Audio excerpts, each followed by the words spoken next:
Welcome to the A.P.P.L.E system. I'm Charles E. Humes, Jr., Director of the Police Institute of Tactical Training. I'll be your instructor for this dynamic training session. The motto to live and work by came from Patrick Swayze in the movie Roadhouse. Be nice until it's time to not be nice. And when it's time to not be nice, the techniques in this video can be the best instant backup you've ever had. Use them as necessary, but never abuse them. Abuse gives all officers a black eye that they don't deserve. Before we get into the actual techniques, let's look at some basic training rules that will maximize your effectiveness in training and on streets. Watch this tape in its entirety at least twice before you actually start to train in the techniques. Pay close attention to the instructions, as they will minimize but not completely eliminate the possibility of training injuries. If you don't want to accept the inherent risk of being injured in this training, don't participate in this high-impact training. Except for the strikes to the thigh area, the striking techniques that you will learn from this video are usually considered to be one force level lower than baton strikes. However, there is a wide variance in law and policy from one state to the next and one department to the next. It is imperative that you check with your supervisors to see where your department's use of force policy ranks these techniques. Make sure you always follow your department's use of force policy to the letter. If your department doesn't have a specific force continuum and policy, it would be my suggestion that you adopt the action-response continuum shown here, developed by Sam Faulkner. It is my opinion that this is the most realistic and courtroom defensible continuum available. We will have contact information for Mr. Faulkner at the end of this video. Participant safety should be a major consideration in training and requires the use of safety equipment. All participants should wear mouth guards at all times during training, and groin cups are a must for all male participants. We will give you sources for training equipment at the end of this video. Remember, you had to learn how to crawl before you learned how to sprint through the hurdles. The same learning principles apply here. As you begin the techniques, start off slowly using touch power familiarization drills. Perform the techniques in slow motion, step by step, touching your intended targets instead of striking them. As your coordination and understanding of the techniques improve, you will pick up the speed and power through the use of power development drills. When you train with the power development drills, use some common sense. In all of the drills, always start off with a very low level of striking power and gradually increase your striking force. You must cautiously calculate the maximum power that you will strike with in all training drills. Take into consideration the quality of your equipment and the size and physical condition of your training partners. Common sense must prevail, and the safety of the participants must be a top priority. Before engaging in any of the training drills, you should always warm up first. A good warm-up consists of a few minutes of mild aerobic activity such as jumping rope or running in place, along with upper and lower body stretching. The striking techniques you will be learning are for close quarters confrontations, with a distance of less than 12 inches between you and the assailant. If you have the luxury of time and distance, never engage in a violent altercation with your empty hands. When necessary and time permitting, draw and use your issued control tools in compliance with your department's use of force policy. Use your control tools to your advantage. Save your unarmed techniques for situations where you have no choice but to use them. When you strike a target, regardless of the technique used, don't immediately retract the striking limb. Drive it deeply into the target until all forward momentum has stopped. To fully understand this driving concept and its importance, take your non-shooting arm and hold it like this. Take your other hand and strike it with a classical karate chop on the mound of your forearm. Allow the strike to hit and bounce off. Now strike again, only this time drive the strike deeply into your arm. Don't let it bounce off. By driving in deeply, the amount of kinetic energy transferred will increase greatly. You'll feel a big difference in striking power. Think about it for a minute. When someone picks up a very heavy load, are they usually quiet and holding their breath? Or do they let out a loud groan as they lift? It does increase your power both physically and mentally. But as a law enforcement officer, you don't want to groan. What we're going to yell is the word down for the same reasons as the weightlifter and for a few of our own. By yelling down, you are giving the assailant a lawful order of where you want him. Giving repeated verbal orders also gives the assailant a chance to comply and go down, which will immediately lower the level of force being applied on him. It also gives you the idea that you are in control of the situation, and it keeps you breathing. Many officers will unconsciously hold their breath when they get into a scuffle. If you aren't breathing, you're going to run out of steam real quick. If you're giving verbal orders, you force yourself to breathe. Another advantage is that of witness recall. If you're just duking it out with the subject, you're just fighting. If you're giving him verbal orders like down or stay down, it's obvious that you're taking control of the subject and not just striking him maliciously. If you're forced to strike someone because of their assaultive behavior, you want to hit them as hard as you can. If you can end the confrontation with 1 or 2 blows, the chances of injury and excessive force claims are minimized. Striking as hard as you can will help you eliminate the need for repeated strikes and will shorten the duration of the confrontation. Obviously, the more blows that are struck and the longer the fight goes on, the greater the chances become that he or you will become seriously injured. Full power strikes will help prevent the need to escalate your level of force. If you can immediately control the assailant with unarmed strikes, it will eliminate the need for you to use your baton or firearm. Thus, it will lessen the potential injuries to the assailant. You must also practice your de-escalation skills.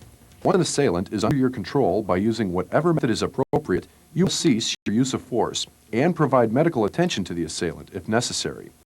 While this assailant posed a clear-cut physical threat, once he was hit with the first blow, he was no longer a high-level threat that would justify striking him. Had the officer continued to strike him, he would have been using excessive force. You must constantly reevaluate the threat level you are facing each and every moment and adjust your use of force accordingly.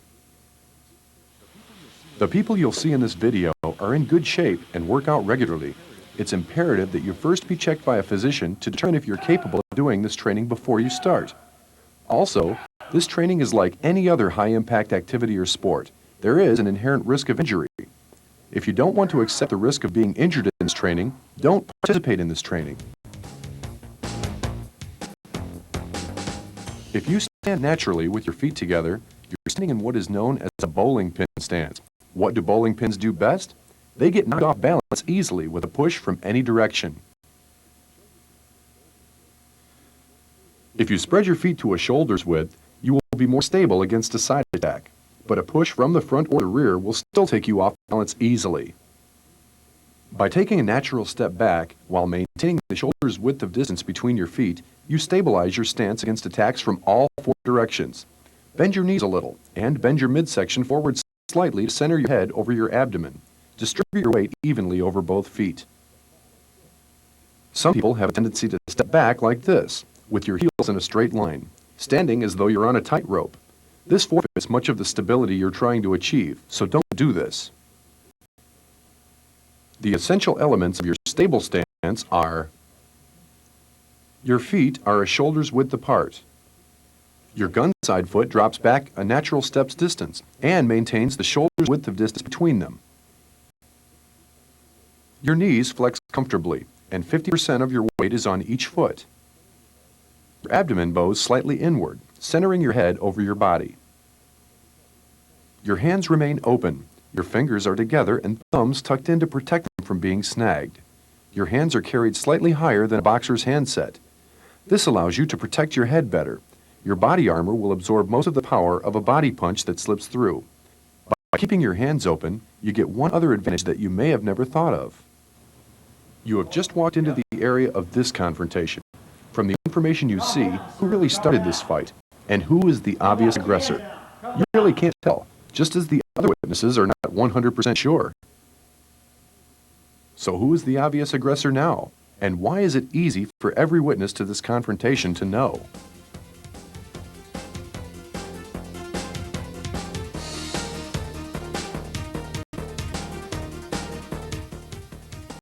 When stepping to the right, your right foot moves first, followed by your left, right back into your stable stance.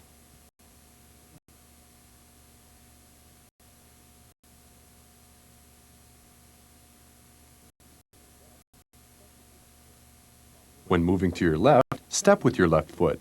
Follow with your right foot, right back into your stable stance.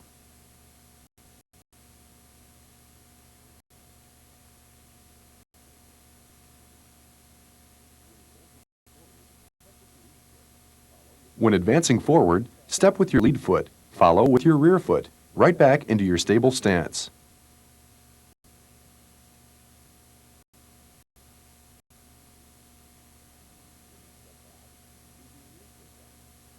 When you step back, move your rear foot back, followed by your front, and right back into your stable stance.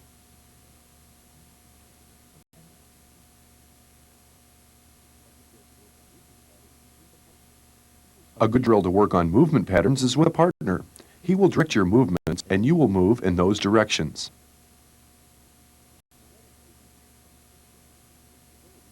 No matter how good you become with this stance, your stability does have its limitations. If you're struggling with a larger, stronger assailant, you may lose your footing. You need to practice balance recovery drills that will help you learn how to regain your balance immediately if you are pushed or pulled off balance. In the balance recovery drills, your partner, someone larger and stronger than you works best, will push you back or pull you forward, breaking your stance.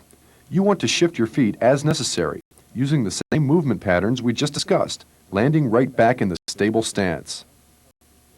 You will also want to practice circular balance recovery drills. Your partner will place one hand behind your neck and pull you forward in a circular motion. Once again, you want to follow the same movement patterns we discussed earlier and land in your stable stance. We will be working other drills off this drill later in the video.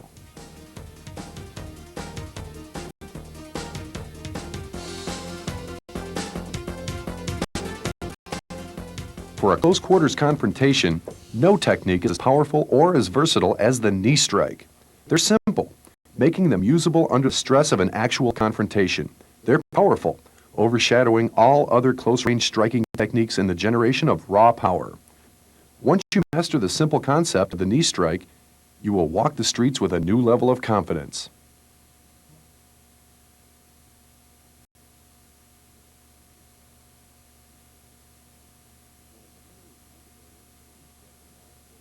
One of the primary target areas for the knee strike in law enforcement is the nerve grouping in the thigh.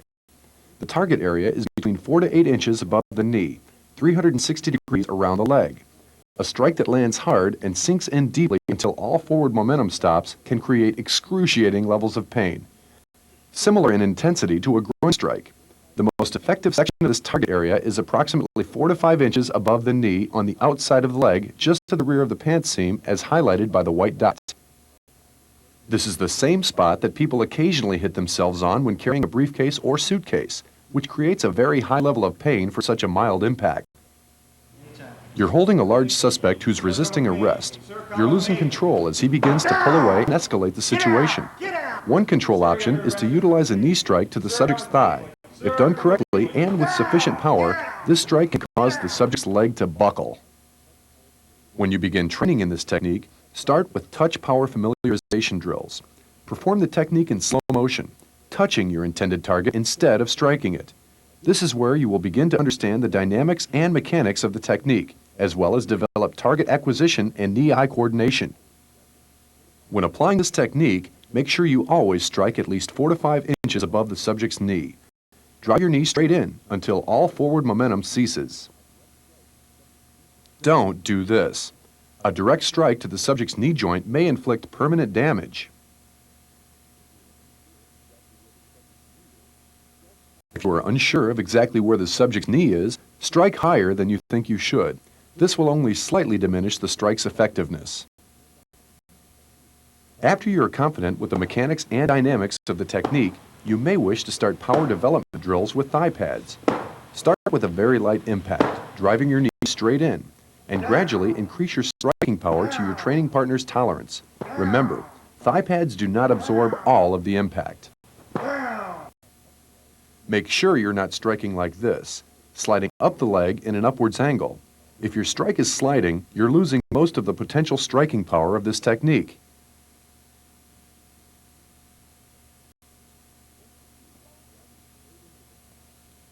You want your knee to be driving straight into the pad, like this. Spear the strike straight into the subject's leg and don't immediately retract your knee. Continue driving it in until all forward momentum has ceased.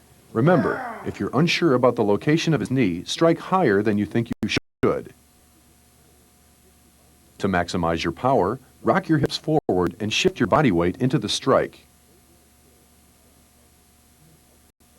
To save wear and tear on your training partners, you can also practice thigh strikes using a heavy bag as a thigh pad. This rescue drill is a valuable one. It's important to remember that the target area on the thigh is 360 degrees around it. As the assailant attacks a third party, run up to him, place your hands on him to steady yourself, and drive the strike into the middle of the back of his thigh. To do this as a drill, the assailant then turns and attacks the other officer, to be rescued by the first. Again, start off with touch drills, move to low power strikes, and gradually increase power levels.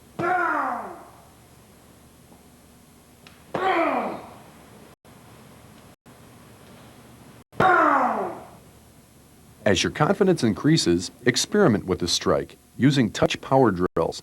Practice it from 360 degrees around the assailant. You'll find that you can almost always use this technique.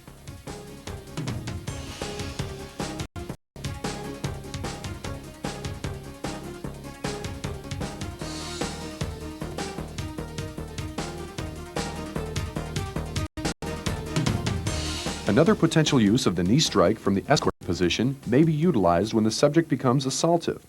Because of a subject's size and threat level, you may choose to accelerate your climb up the force continuum and execute an angular knee strike to the subject's abdomen, targeting the belt buckle area. A confrontation may begin with a few feet of space between you and a subject, but if the assailant explodes on you without warning, the distance can shrink to zero in the bat of an eye. In a clinching struggle with an assailant, you want to immediately establish a good stance. Work your arms to the inside of the assailant to set up for a diffused stunt.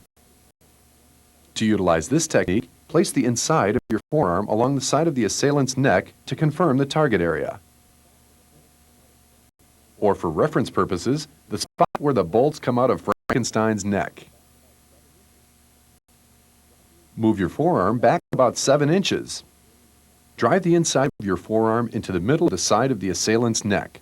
Simultaneously, verbally order the assailant down. Immediately after your arm impacts, you want to lock your hands by gripping one over the other.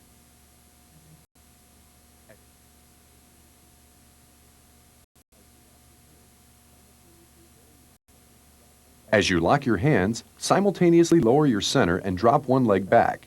As you drop your leg back, use that momentum to help you pull the assailant into you. Verbally order him down. This accomplishes 3 things simultaneously. It bends the assailant over, disrupting his balance.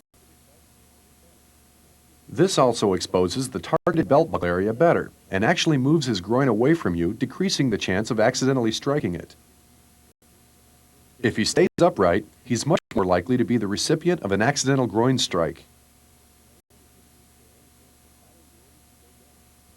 And it gives the assailant a chance to follow your orders to go down and avoid being struck again. If the assailant refuses to go down and is still fighting you, explosively spear your knee forward into the subject's belt buckle area above the groin below the solar plexus. To maximize power, raise your body upwards with the strike, driving your entire body weight into the strike. Simultaneously, verbally order the assailant down. This strike should induce a respiratory stun, or in layman's terms, knock the wind out of him. In most cases, it will buckle his knees and temporarily incapacitate him. Always attempt to down the assailant with a single strike, and give him a chance to go down before applying a second strike. Repeated strikes increase the potential for injury. Enough of these powerful strikes may become deadly force. When the assailant buckles, ground him by stepping back and pulling him down. Stabilize him on the ground and handcuff him as usual. Ask the subject if he is injured. If he claims injury, you should have him medically checked in compliance with your department's policies and procedures. Before you try to develop high levels of power with this technique, you'll need to practice the technique sequence in slow motion using touch power familiarization drills. Slowly go through the steps, one by one, until you become totally familiar with the technique sequence of steps, performing the strikes with only a touch. After you're confident with the knee strike, combine the touch power drill with the push-pull balance recovery drills. You'll also want to practice the circular balance recovery drills with touch power strikes. Remember, real combat is seldom stationary and moves in odd directions. Once you have a full understanding of the mechanics of this technique, you'll want to develop the potential power to its fullest. Let's look at how we can train to develop maximum power with this technique.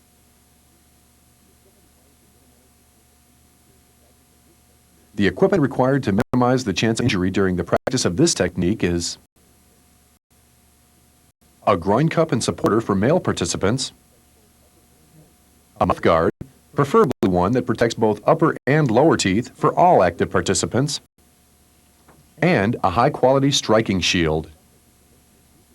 Depending upon personal tastes, some participants may choose to wear knee pads.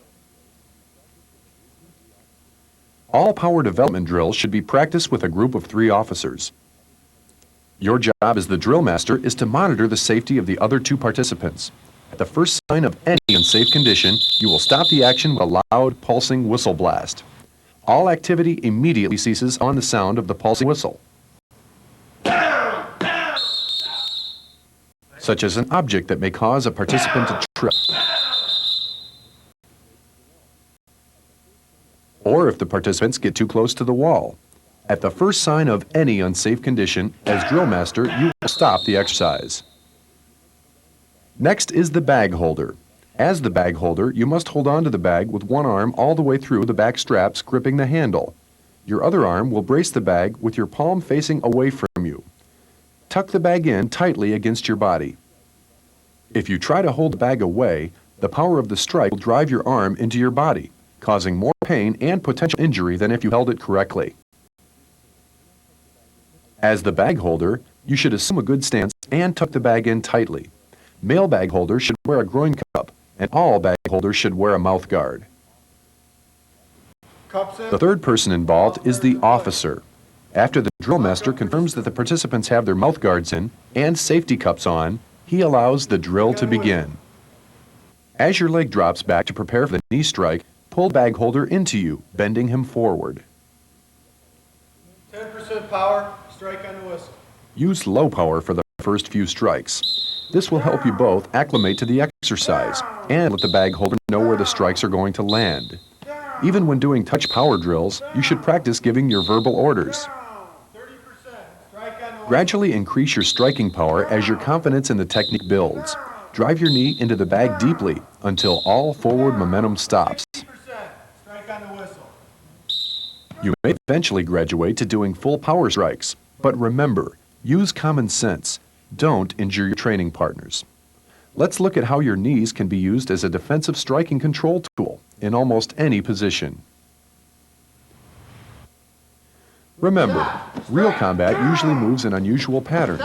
The bag holder and you can perform knee strike circle drills using a high-quality chest shield, but be careful. The drill master must be on the constant lookout for the first sign of any unsafe condition. With practice, the knee strike can be applied from the kneeling position effectively. Just as in the standing version, drive your knee deeply into his belt buckle area to create a respiratory stun.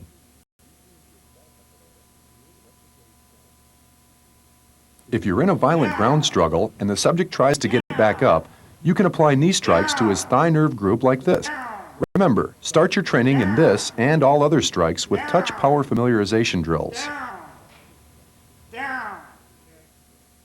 For power development drills with the prone knee strikes, lay a heavy bag on the floor and spear the strikes through the bag. Remember to practice your verbal orders with each strike. If the strikes to the thigh are ineffective, you can accelerate your force level by applying the knee strikes to the subject's belt buckle area. You can do power development drills with this adjustable height drill. Stack a heavy bag on top of several striking pads, placed against a padded wall. Get a drill master to steady the bag and monitor your safety. Remember to practice your verbal orders as you strike. The knee strikes can be applied even if you're on your back. The same basic rules apply. Drive your knee in as deeply as you can until all forward momentum stops. To practice supine strikes for power development, have a partner hold a heavy bag beside your hip. Drive your strikes in as deeply as possible.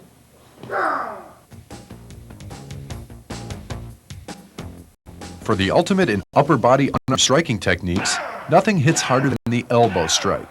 There are several advantages to using the elbow strike instead of a punching technique. They're very powerful.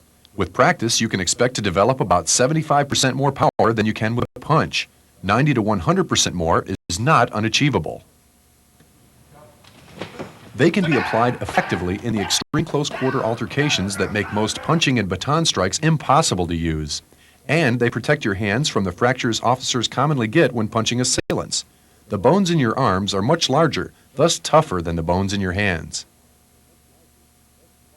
The primary target will be the assailant's chest or pectoral muscles. To develop maximum striking power with the forward elbow strike, you want to have your striking side foot to the rear while standing in your stable stance. Your non-striking hand should be grabbing the assailant or up in a defensive position. The point of impact on your arm will be approximately 2 inches down from the point of the elbow, on the hard, bony surface of the forearm. While standing in a solid, stable stance, tighten the fist of the striking arm while simultaneously raising your forearm to a horizontal level. Rotate the fist of the striking arm so that your palm faces downward and pull it tightly against your chest. Your non-striking hand should be raised to a defensive position.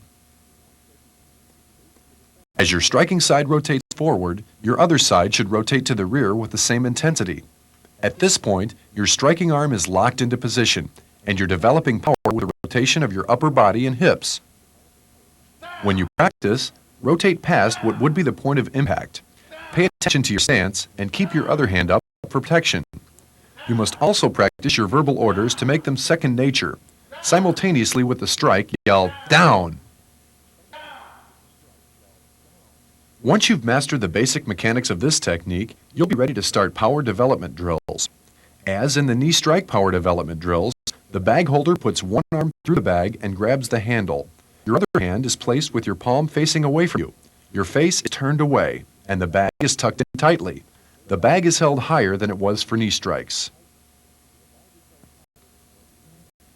Drill Master. Stop the exercise immediately if the officer is striking the top of the bag. As you will see in this incorrect demonstration, it's very easy to strike over the top of the bag and hit the bag holder. The strikes must land in the middle of the bag.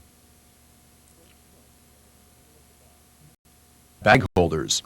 Never look over or lower the bag without first taking at least 3 steps back.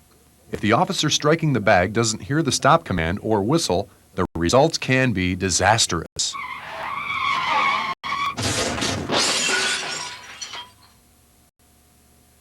The bag holder must keep his head down when holding the bag. Never look over the top of the bag. There's nothing pretty on the other side. Always remember to step back before lowering the bag. When striking with an elbow strike, the majority of the power comes from the rotation of your hips. But don't think twist or rotate or even torque as a description for your movement. Think explode. You want to hit maximum velocity from the millisecond your body begins to move. Drive your strike deeply to the target, and don't retract until all forward momentum ceases. This will maximize your striking power. Don't think strike the target, think penetrate the target. Always make sure your strikes land in the middle of the bag.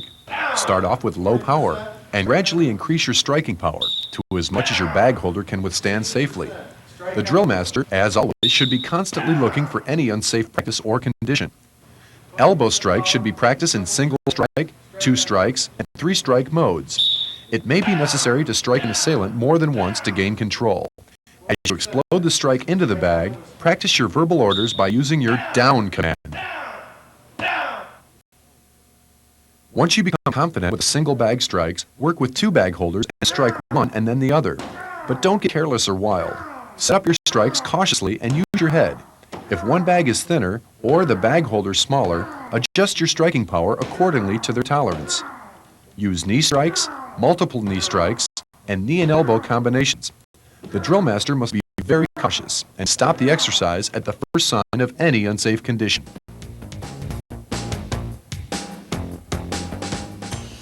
If you need to strike with your hands, you want to use a palm heel strike. This hits as hard as a punch, but greatly reduces the chance of injuring your hands. As your hand moves forward, rotate your upper body and hips in the direction of the strike. The body rotation is what creates the majority of the striking power. Don't lock out or hyperextend your elbow with this technique. Your fingers are together for support and your thumb is tucked in. The point of impact is the heel of your palm. With just a little practice, you'll feel very comfortable striking with this technique. The same basic training rules apply. Start off slowly, with low power in your strikes, gradually increase it as your confidence in the technique builds. Next, we'll show you how to greatly increase the striking power of this and the elbow strikes.